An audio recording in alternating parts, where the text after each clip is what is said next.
ഇന്നലെ മുഖ്യമന്ത്രി പത്രസമ്മേളനം വിളിച്ചു. കേരളത്തിന് വേണ്ടി പുതിയ ക്ഷേമ പദ്ധതികൾ, ക്ഷേമ പെൻഷൻ 400 രൂപ കൂട്ടി 2000 രൂപയാക്കി, പിന്നെ വിദ്യാർത്ഥികൾക്ക്, വനിതകൾക്ക്, അങ്ങനെയൊക്കെ ഒരുപാട് പദ്ധതികൾ പറഞ്ഞു. അപ്പം 9.5 വർഷം കൊണ്ട് ഇവർക്ക് ചെയ്യാൻ പറ്റാതെ, അല്ലെങ്കിൽ ഇവർ ചെയ്യാതിരുന്ന കാര്യങ്ങളെല്ലാം തെരഞ്ഞെടുപ്പ് അടുക്കുമ്പോൾ ഇവർ ചെയ്യുന്നത് വോട്ട് ബാങ്ക് ലക്ഷ്യം വെച്ചാണല്ലോ. ഇതേ സർക്കാർ തന്നെ പറയുന്നുണ്ട് നമ്മൾ കടത്തിലാണ്, അല്ലെങ്കിൽ നമ്മൾ സാമ്പത്തികമായി കേരളം ഭയങ്കര പിരിമുറുക്കത്തിലാണ്. PM ശ്രീ പദ്ധതിയിൽ ഒപ്പുവെച്ചപ്പോൾ പോലും ഇവര് പറഞ്ഞത് 1500 കോടി രൂപ കിട്ടാനുണ്ട്, അത് കേന്ദ്രത്തിന്റെ കയ്യിൽ നിന്ന് വാങ്ങാനാണെന്ന്. സാധാരണ നമ്മൾ BJP സർക്കാർ ഭരിക്കുന്ന സ്ഥലത്ത് ഭരിച്ചു മുടിച്ചതിന് ശേഷം ഇലക്ഷന്റെ സമയമാവുമ്പോൾ അവരിറക്കുന്ന ഒരു സ്ട്രാറ്റജി ആയിരുന്നു ഇത്. ഇപ്പം കേന്ദ്രത്തിലെ മോദിയാണ് കേരളത്തിലെ പിണറായി എന്ന് പറയുന്ന തലത്തിലേക്ക് മാറിയില്ലേ? അല്ല, ഇന്നലത്തെ ഈ പ്രഖ്യാപനം എന്ന ദിവസത്തിന്റെ പ്രത്യേകത നോക്കണം. കഴിഞ്ഞ ഒരാഴ്ചയിലധികമായിട്ട് വിവാദമായി കത്തിക്കൊണ്ട് നിന്ന PM ശ്രീ, അതിൽ CPI ഘടകകക്ഷിയായ CPI ഉയർത്തിയ ശക്തമായ എതിർപ്പ്, അതിനു മുന്നിൽ മുട്ടുമടക്കേണ്ടി വന്ന് ഒരു തീരുമാനമെടുത്ത ഒരു ദിവസമാണ്. മുഖ്യമന്ത്രി എന്നുള്ള നിലയിൽ പിണറായി വിജയൻ ഒരു പക്ഷേ കഴിഞ്ഞ 10 വർഷത്തിനിടയ്ക്ക് ഏറ്റവും അധികം ഒരു ഹീറ്റ് സീറ്റിലിരുന്ന ഒരു ദിവസമായിരുന്നു ഇന്നലെ. അദ്ദേഹത്തിനെ സംബന്ധിച്ച് രാഷ്ട്രീയമായിട്ട് വലിയ രീതിയിൽ ഒരു പ്രതിസന്ധിയിലൂടെ കടന്നുപോയ, രാഷ്ട്രീയമായിട്ട് ഒരു പക്ഷേ വലിയ രീതിയിൽ അദ്ദേഹത്തെ ഒരു പരിഹാസമായിട്ട് മാറിയ ഒരു സംഭവം കൂടിയായിരുന്നു ഇത്. കാരണം CPI പോലൊരു പാർട്ടിക്ക് പോലും അദ്ദേഹം മുൻകാലങ്ങളിലൊന്നും തന്നെ ഇങ്ങനെ ഏതെങ്കിലും നിലപാട് പിൻവലിച്ച് മുട്ടുകുത്തിയിട്ടില്ല. പക്ഷെ ഈ വിഷയത്തിൽ ആ ഒരു നിലപാടിലേക്ക് അദ്ദേഹത്തിന് പോകേണ്ടി വന്നു. അതിന് പ്രധാനപ്പെട്ട കാരണം ഇന്നലെ നടക്കുന്ന മന്ത്രിസഭാ യോഗത്തിൽ ഈ CPI മന്ത്രിമാർ പങ്കെടുക്കില്ല, ഇതിനകത്തൊരു തീരുമാനമാകാതെ പങ്കെടുക്കില്ല എന്നവർ ഉറച്ചൊരു നിലപാടെടുത്തു. അങ്ങനെ വന്നിരുന്നുവെങ്കിൽ ഈ സർക്കാരിന് പിന്നെ തുടരാൻ തന്നെ ധാർമ്മികമായ അവകാശം ഉണ്ടാകുമായിരുന്നില്ല. കാരണം കൂട്ടുത്തരവാദിത്വം നഷ്ടപ്പെട്ട് കഴിഞ്ഞിരിക്കുന്നു. ഒരു പ്രധാനപ്പെട്ട രണ്ടാമത്തെ കക്ഷിയായ CPI മന്ത്രിസഭാ യോഗത്തിൽ നിന്ന് വിട്ടുനിൽക്കുക, 4 മന്ത്രിമാരെ വിട്ടുനിൽക്കുക, ബാക്കിയുള്ളവർ ചേർന്ന് മന്ത്രിസഭാ യോഗം ചേരുക എന്നൊക്കെ പറഞ്ഞാൽ അത് ഇവര് രാജിവെക്കത്തില്ലെങ്കിൽ പോലും ധാർമ്മികമായിട്ട് അവരെ സംബന്ധിച്ച് ആ ചോദ്യം ഉയരും. അവരുടെ ഉള്ളിൽ തന്നെ അവർക്ക് സ്വയം ചോദിക്കേണ്ടി വരും, ഇനി ഞങ്ങൾ തുടർന്നിട്ട് എന്ത് കാര്യമാണുള്ളത് എന്ന്. ആ രീതിയിൽ ഒരു പ്രതിസന്ധിയിലേക്ക് പോയപ്പോഴാണ് ഇന്നലെ രാവിലെ തിടുക്കപ്പെട്ട് ചർച്ചകൾ നടത്തിക്കൊണ്ട് CPIയുമായിട്ട് ചർച്ചകൾ നടത്തി. CPMന്റെ ജനറൽ സെക്രട്ടറി MA ബേബി ഉൾപ്പെടെയുള്ളവരെ ഇടപെട്ടു. അദ്ദേഹമൊക്കെ ഇന്നലെ തിരുവനന്തപുരത്ത് വന്നാണ് ചർച്ചകൾ നടത്തിയത്. അങ്ങനെയാണ് ഒരു സൊല്യൂഷനിലേക്ക് എത്തുന്നത്. ഇത് ഈ PM ശ്രീ പദ്ധതി ഒപ്പിട്ടത് മരവിപ്പിക്കുക, ഒപ്പം തന്നെ തങ്ങൾ പിന്മാറുന്നു എന്ന് അറിയിച്ചുകൊണ്ട് കേന്ദ്രത്തിന് കത്തയക്കുക, ഒപ്പം ഈ വിഷയത്തെക്കുറിച്ച് കൂടുതൽ പഠിക്കാനായിട്ടൊരു 7 അംഗ ഉപസമിതി, മന്ത്രിസഭാ ഉപസമിതിയൊക്കെ തന്നെ തീരുമാനിച്ച് നിയോഗിച്ചുകൊണ്ട് അത്തരത്തിലുള്ള ഒരു അമിക്കബിൾ സൊല്യൂഷനിലേക്ക് എത്തി. CPIയും അതിനെ അംഗീകരിച്ചു. അതാണ് സത്യം പറഞ്ഞാൽ ഇന്ന് വാർത്തയാകേണ്ടിയിരുന്നത്. അതായിരുന്നു ഇന്നലത്തെ പകലിലെ വാർത്ത മുഴുവൻ അതായിരുന്നു. സ്വാഭാവികമായിട്ടും മറ്റ് സംഭവ വികാസങ്ങളൊന്നും ഉണ്ടായിരുന്നില്ലെങ്കിൽ ഇന്ന് പത്രങ്ങളിലെയും പ്രധാനപ്പെട്ട വാർത്ത CPIക്ക് മുന്നിൽ CPI മുട്ടുമടക്കി എന്നുള്ള നിലയിൽ വാർത്ത തലക്കെട്ടുകൾ മാറിയാൻ. പക്ഷെ അവർ മുന്നിൽ കണ്ടുകൊണ്ടാകാം ഒരു പക്ഷേ പിണറായി വിജയൻ ഇന്നലത്തെ മന്ത്രിസഭാ യോഗത്തിൽ ഈ പറയുന്ന കാര്യങ്ങളൊക്കെ തന്നെ ചർച്ച ചെയ്തിട്ട് പ്രഖ്യാപനം നടത്തുന്നത്. നവംബർ 1 പ്രത്യേക നിയമസഭാ സമ്മേളനം ചേരാനിരിക്കുകയാണ്. അന്ന് ഈ സംസ്ഥാനത്തെ അതിദാരിദ്ര്യമുക്ത സംസ്ഥാനമായിട്ട് പ്രഖ്യാപിക്കാൻ പോവുകയാണ്. ആ ദിവസം സഭയ്ക്കുള്ളിൽ പ്രഖ്യാപിക്കാനിരുന്ന കാര്യങ്ങളാണ് ഇന്നലെ മുഖ്യമന്ത്രി ഒരു ബജറ്റ് പ്രഖ്യാപനം പോലെ അവിടെ പ്രഖ്യാപിച്ചത്. വ്യക്തിപരമായിട്ട് പറയാം, നമ്മൾ ഒരു പക്ഷേ എല്ലാവരും ഇതിനെ സ്വാഗതം ചെയ്യുന്നല്ലേ. സാധാരണക്കാർക്ക് ഉൾപ്പെടെ കിട്ടുന്ന ആനുകൂല്യങ്ങളാണ്, അവരെ ചേർത്ത് പിടിക്കുന്ന പദ്ധതികളാണ്. അതിനെയൊക്കെ തന്നെ വ്യക്തിപരമായിട്ട് എന്നുള്ള നിലയിൽ സ്വാഗതം ചെയ്യേണ്ട കാര്യമാണ്.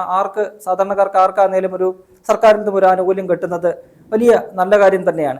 പക്ഷേ ഇത് പ്രഖ്യാപിച്ച വിഷയം മാത്രമല്ല, ഇതുമായി ബന്ധപ്പെട്ട് കഴിഞ്ഞ 9.5 വർഷമായിട്ടൊന്നും ഇല്ലാതിരുന്ന ചില പ്രഖ്യാപനങ്ങൾ നമുക്ക് ഇന്നലെ വരികയാണ്. നമുക്ക് ക്ഷേമ പെൻഷൻ 2016 ഈ സർക്കാർ അധികാരത്തിൽ വരുമ്പോൾ അവര് 2021 തന്നെ ഏതാണ്ട് 2500 രൂപയിലേക്ക് ആക്കുമെന്നൊരു പ്രഖ്യാപനം നടത്തിയിരുന്നു. ഇപ്പോൾ 10 വർഷത്തോളം ആകുന്നു. രണ്ടാമത്തെ ടൈം പൂർത്തിയാക്കി അവരിറങ്ങാൻ പോകുന്ന സമയത്താണ് 1600 നിന്നും അവര് 2000 രൂപയിലേക്ക് എത്തിക്കുന്നത്. ഇക്കാലം അത്രയും അവർ പറഞ്ഞുകൊണ്ടിരുന്നത് എന്താണ്, ഞങ്ങൾക്ക് സാമ്പത്തിക പ്രതിസന്ധി. അത് KN ബാലഗോപാൽ ആകട്ടെ, മുമ്പത്തെ 1ാം മന്ത്രിസഭയിലെ തോമസ് ഐസക് ആകട്ടെ, എല്ലാവരും പറഞ്ഞുകൊണ്ട് ഞങ്ങൾ സാമ്പത്തിക പ്രതിസന്ധിയിലാണ്, കേന്ദ്രം മതിയായിട്ടുള്ള നമുക്ക് വിഹിതം നൽകുന്നില്ല, അതുകൊണ്ട് കേന്ദ്രം വരിഞ്ഞു മുറുക്കുന്നു, പല ഫണ്ടുകളും പിടിച്ചു വെച്ച് നമ്മളെ വരിഞ്ഞു മുറുക്കുകയാണ്, നമുക്ക് ഒരു തനത് വരുമാനം കേരളത്തിനില്ലാത്തൊരു സംസ്ഥാനമാണ്, അത്തരത്തിൽ നമുക്ക് വരുമാനം കുറയുന്നുണ്ട്, വലിയ പ്രതിസന്ധിയിലാണ്, വലിയ കടക്കണിയിലൂടെയാണ് കടന്നു പോകുന്നതെന്ന് അനുദിനം പറയുന്ന മുഖ്യമന്ത്രിയും ധനമന്ത്രിയും ഒക്കെയാണ് നമുക്കുള്ളത്. അതിനിടയിലാണ് ഇന്നലത്തെ ഈ പ്രഖ്യാപനങ്ങൾ വരുന്നത്. നോക്കൂ, ഇന്നലത്തെ പ്രഖ്യാപനത്തിലൂടെ സംസ്ഥാനത്തിന് അധിക ബാധ്യതയായിട്ട് വരുന്നത് 10,000 കോടി രൂപയാണ്. 1ഉം 2ഉമല്ല, 10,000 കോടി രൂപയുടെ അധിക ബാധ്യത വരുന്ന പ്രഖ്യാപനങ്ങൾ, ക്ഷേമ പദ്ധതിയുടെ പ്രഖ്യാപനങ്ങളാണ് നടത്തിയിരിക്കുന്നത്. ഈ പണം എവിടെ നിന്നും കണ്ടെത്തുമെന്ന വളരെ പ്രധാനപ്പെട്ട ഒരു ചോദ്യം ഉയരുന്നുണ്ട്. ഇന്നലെ വരെ മുഖ്യമന്ത്രിയും ധനമന്ത്രിയും സംസ്ഥാനം വലിയ കടക്കണിയിലാണ്, സാമ്പത്തിക പ്രതിസന്ധിയിലാണ് എന്ന് പറഞ്ഞുകൊണ്ട് പല പദ്ധതികളും മാറ്റിവെക്കുക. നമുക്കറിയാം, കഴിഞ്ഞ വർഷങ്ങളിലും മാസങ്ങളിലും ഒക്കെ ആയിട്ട് ഈ പറയുന്ന പഞ്ചായത്തുകൾക്ക് പോലും തദ്ദേശ സ്ഥാപനങ്ങൾക്കുള്ള ഫണ്ടുകൾ പോലും പിടിച്ചു വെക്കുകയും അല്ലെങ്കിൽ കൊടുക്കാതിരിക്കുകയും ചെയ്യുന്ന കാഴ്ചകൾ കണ്ടു. ട്രഷറിയിൽ പല മാസങ്ങളിലും വലിയ പ്രതിസന്ധി ഉണ്ടാകുന്നു, പല പദ്ധതികളും നിർത്തിവെക്കുന്നു, പല നിർമ്മാണ പ്രവർത്തനങ്ങൾ നിർത്തിവെക്കുന്നു, പല മേഖലകളിലും അതിൻ്റെതായിട്ടുള്ള പ്രതിസന്ധി ഉണ്ടായിട്ടുണ്ട്. അത് പല ഇടയ്ക്കൊക്കെ തന്നെ പരോക്ഷമായിട്ട് ഈ ധനമന്ത്രിക്ക് ഉൾപ്പെടെ സമ്മതിക്കേണ്ടി വരുന്നതൊക്കെ ഉണ്ട്. അതിനിടയിലാണ് ഈ പറയുന്നത് പോലെ ഈ 10,000 കോടിയുടെ ഒരു പ്രഖ്യാപനം നടത്തുന്നത്. അപ്പോൾ അതിനുള്ള ഒരു സോഴ്സ് എന്താണ്, ഈ വരുമാനം എവിടെ നിന്നും കണ്ടെത്തും എന്ന് പറയുന്നില്ല. മുഖ്യമന്ത്രി പറയുന്നത് ഞങ്ങൾക്ക് കൊടുക്കാൻ പറ്റത്തില്ലെങ്കിൽ ഞങ്ങൾ ഇത് പ്രഖ്യാപിക്കുമോ, ഞങ്ങൾ പറയുന്നതെല്ലാം ചെയ്യുന്നവരല്ലേ എന്നാണ് പറയുന്നത്. ധനമന്ത്രിയും ഇന്നലെ വൈകിട്ട് മാധ്യമങ്ങളെ കണ്ടപ്പോൾ അദ്ദേഹം വലിയ ആത്മവിശ്വാസത്തിലാണ്, ഇതൊക്കെ ഞങ്ങൾക്ക് കൊടുക്കാൻ കഴിയും.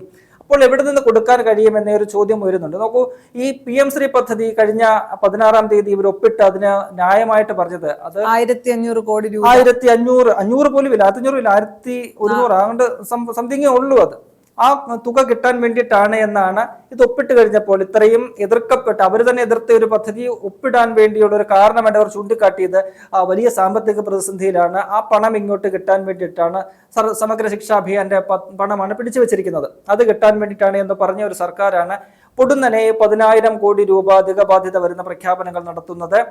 ഒപ്പം തന്നെ എന്താണ് പറയുക, ആ PM ശ്രീ പദ്ധതി നടപ്പിലാക്കിയാൽ തന്നെ നമുക്ക് ഈ ശേഷിക്കുന്ന 2 വർഷത്തേക്കുള്ള തുക മാത്രമേ കിട്ടത്തുള്ളൂ. ഒരു വർഷം ഒരു സ്കൂളിന് 1 കോടിയാണ്. സംസ്ഥാനത്തെ സംബന്ധിച്ച് 336 സ്കൂളുകൾ എങ്ങാണ്ട് ആ പദ്ധതിയിലേക്ക് വരും. അങ്ങനെ നോക്കിയാലും എത്ര കോടിയാണ് കിട്ടുക എന്നറിയത്തില്ല. അതിനകത്ത് തന്നെ 1 കോടിയിൽ 60% കേന്ദ്രവിഹിതമാണെങ്കിൽ 40% സംസ്ഥാനം കണ്ടെത്തണം. ആ രീതിയിലും ബാധ്യത സംസ്ഥാനത്തിന് വരുന്നതാണ്. ഈ പറയുന്ന കടക്കണിയിലാണെന്ന് പറയുന്ന സംസ്ഥാനത്തെ മേഖലയിലേക്ക് സ്വയം അധിക ബാധ്യത വരുത്തുന്ന ഒരു സംഭവമാണത്. കേന്ദ്രത്തിൽ നിന്നും തനത് ഫണ്ട് നമുക്ക് കിട്ടാത്തതാണെങ്കിൽ അതിനെ ഫെഡറൽ സംവിധാനത്തിലുള്ള ഒരു പ്രശ്നമാണത്. അതിനെ നമുക്ക് വേറെ രീതിയിൽ ചോദ്യം ചെയ്തത് മേടിക്കാവുന്നതേ ഉള്ളൂ. പക്ഷേ അതിന് പോകാതെയാണ് ഈ പണത്തിന്റെ പേരും പറഞ്ഞുകൊണ്ട് PM ശ്രീ പദ്ധതിയിൽ ഒപ്പിട്ടത്. അപ്പോൾ അത് പണത്തിന്റെ മാത്രം വിഷയമല്ല എന്ന കാര്യം ഉറപ്പാണ്. ഇവിടെ ഈ പ്രഖ്യാപനങ്ങളിലേക്ക് വരുമ്പോൾ അത് എങ്ങനെ ഇവിടെ നിന്ന് നിങ്ങൾ ഈ പണം കണ്ടെത്തുമെന്ന ചോദ്യം ഉയരുന്നുണ്ട്. ഇനിയിപ്പോൾ അവരെ സംബന്ധിച്ച് ഈ തദ്ദേശ തെരഞ്ഞെടുപ്പ് ഈ അടുത്ത മാസം ഈ നവംബർ 4-ാം തീയതി തദ്ദേശ തെരഞ്ഞെടുപ്പ് പ്രഖ്യാപിക്കാൻ പോവുകയാണ്. 2 ഘട്ടമായിട്ട് തെരഞ്ഞെടുപ്പ് നടക്കാനാണ് സാധ്യത. അത് കഴിഞ്ഞാൽ അടുത്ത മാർച്ചോടുകൂടി നിയമസഭാ തെരഞ്ഞെടുപ്പ് പ്രഖ്യാപിക്കും. അത് കഴിഞ്ഞ് ഏപ്രിൽ മാസത്തോടുകൂടി നിയമസഭാ തെരഞ്ഞെടുപ്പിലേക്ക് സംസ്ഥാനം പോവുകയാണ്. ഈ 2 തെരഞ്ഞെടുപ്പുകൾ മുന്നിൽ നിൽക്കുകയാണ്. പ്രത്യേകിച്ചും തദ്ദേശ തെരഞ്ഞെടുപ്പിന് തൊട്ട് മുൻപായിട്ടാണ് ഇത്തരത്തിലുള്ള പ്രഖ്യാപനങ്ങൾ വരുന്നത്.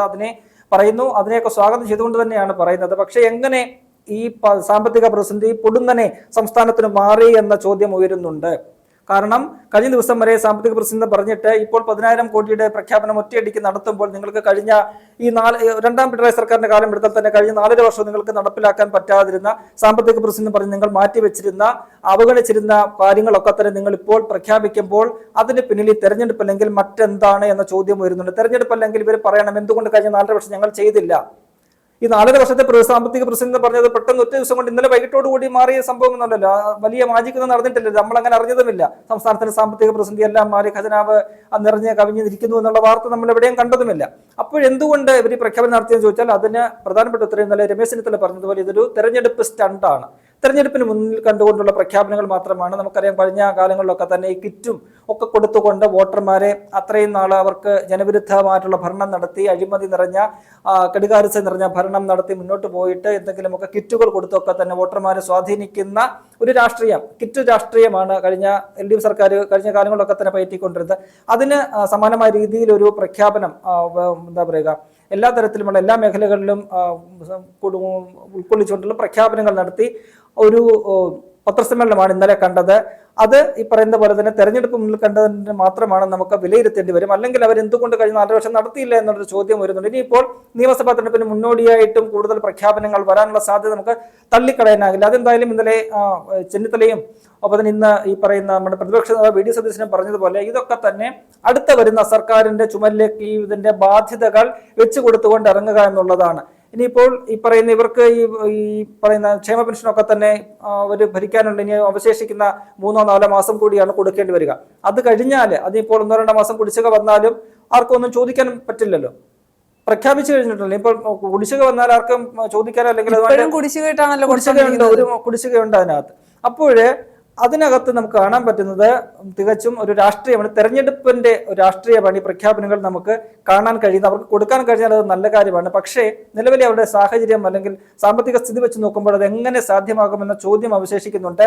ഈ പ്രഖ്യാപനങ്ങൾ, ഈ 10,000 കോടി, ഈ ക്ഷേമ പെൻഷൻ തന്നെ നിലവിൽ ഏതാണ്ട് 10,000 കോടിയാണ് കൊടുക്കുന്നത്. അതിന് 3,000 കോടി അധികം വേണം. ഈ കൂട്ടി 2,000 രൂപയാക്കി കഴിയുമ്പോൾ പ്രതിവർഷം 13,000 കോടി വേണം.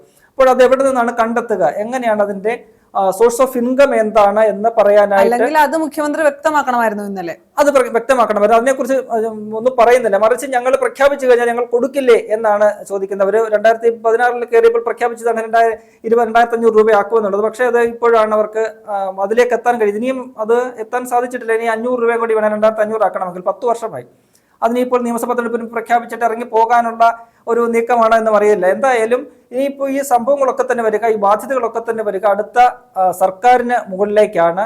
നിലവിൽ സാമ്പത്തികമായിട്ട് വലിയ പ്രതിസന്ധി നിൽക്കുന്ന ഒരു സംസ്ഥാനത്തിന് കൂടുതൽ എന്താ പറയുക, ഒരു സാമ്പത്തിക ക്ഷീണം ഉണ്ടാക്കുന്ന തരത്തിലുള്ള ഒരു പ്രഖ്യാപനങ്ങളാണ് നടന്നത്. അത് വരുന്ന തെരഞ്ഞെടുപ്പുകൾ മുന്നിൽ കണ്ടുകൊണ്ട് മാത്രമാണ്. തെരഞ്ഞെടുപ്പ് സ്റ്റണ്ടെന്ന് നമുക്ക് രമേശ് ചെന്നിത്തല പറഞ്ഞ പോലെ തന്നെ വിശേഷിപ്പിക്കാൻ പറ്റും. മറ്റൊരു വാക്കിലും അതിനെ, ചുരുങ്ങിയ വാക്കുകൾ അതിനെ വിശേഷിപ്പിക്കാൻ കഴിയില്ല. അല്ല എന്നുണ്ടെങ്കിൽ അവർ ഈ പറഞ്ഞ പോലെ അത് മറുപടി പറയണം. എന്തുകൊണ്ട് ഞങ്ങൾ കഴിഞ്ഞ 4.5 വർഷമായിട്ട് ഇത്തരത്തിലുള്ള ഓരോ വർഷം അവർക്ക് പ്രഖ്യാപിച്ചാൽ മതിയല്ലോ, ഓരോ വർഷം 100 രൂപ വെച്ചോ 200 രൂപ വെച്ചോ അത് കൂട്ടിയാൽ മതിയല്ലോ. അതൊന്നും ചെയ്യാതെ ഒറ്റയടിക്ക് ഇത്തരം പ്രഖ്യാപനങ്ങൾ വരുമ്പോൾ അത് തദ്ദേശ എന്താണ് ലക്ഷ്യം എന്നുള്ളത് പറയണം.